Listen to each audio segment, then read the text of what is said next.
मोक्षदा एकादशी मार्गशीर्ष शुक्ल पक्ष। युधिष्ठिर बोले, हे भगवान, मार्गशीर्ष माह के शुक्ल पक्ष की एकादशी का नाम क्या है? उस दिन कौन से देवता की पूजा की जाती है और उसकी विधि क्या है? श्री कृष्ण ने कहा, नृपश्रेष्ठ, मार्गशीर्ष माह के शुक्ल पक्ष की एकादशी मोक्षदा के नाम से प्रसिद्ध है। इस दिन श्री दामोदर भगवान की पूजा धूप दीप नैवेद्य आदि से भक्ति पूर्वक करनी चाहिए। इस एकादशी के व्रत के प्रभाव से नरक में गए हुए माता पिता पुत्र आदि को स्वर्ग की प्राप्ति होती है।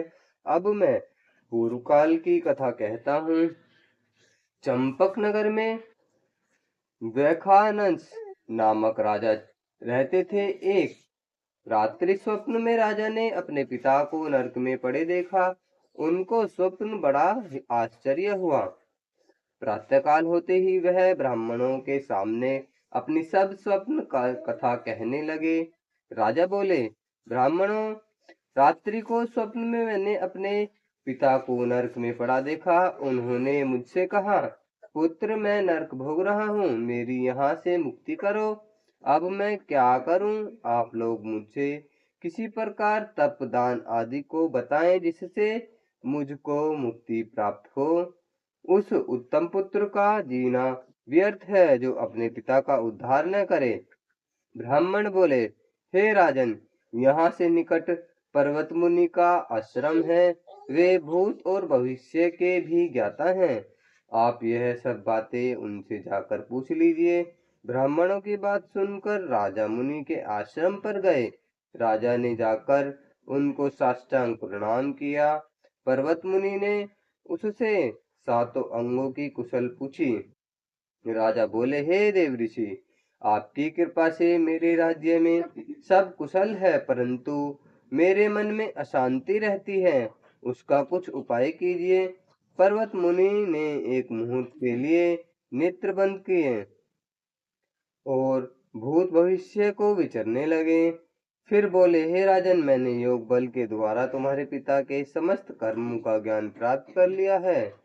उन्होंने पूर्व जन्म में कामातुर होकर सूत के कहने पर एक स्त्री को ऋतुदान मांगने पर भी नहीं दिया।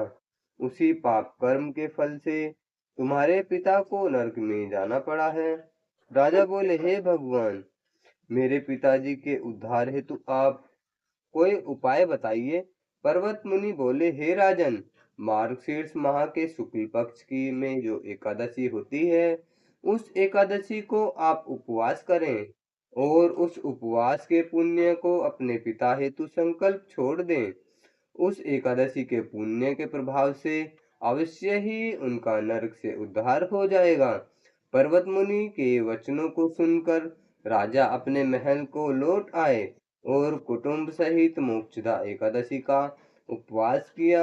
उस उपवास के पुण्य को राजा ने अपने पिता को संकल्प छोड़ दिया। उस पुण्य के प्रभाव से राजा के पिता को मुक्ति मिली और स्वर्ग में जाते हुए वे अपने पुत्र से बोले, पुत्र, तेरा कल्याण हो। ऐसा कहकर वे स्वर्ग को चले गए। मार्गशीर्ष माह के शुक्ल पक्ष की मोक्षदा एकादशी को जो व्रत करते हैं उनके समस्त पाप नष्ट हो जाते हैं और अंत में स्वर्ग लोक को जाते हैं। इस व्रत से बढ़कर मोक्ष देने वाला दूसरा कोई व्रत नहीं है। इस कथा को सुनने व पढ़ने से वाजपेयी यज्ञ का फल मिलता है। तो बोलो एकादशी मैया की जय।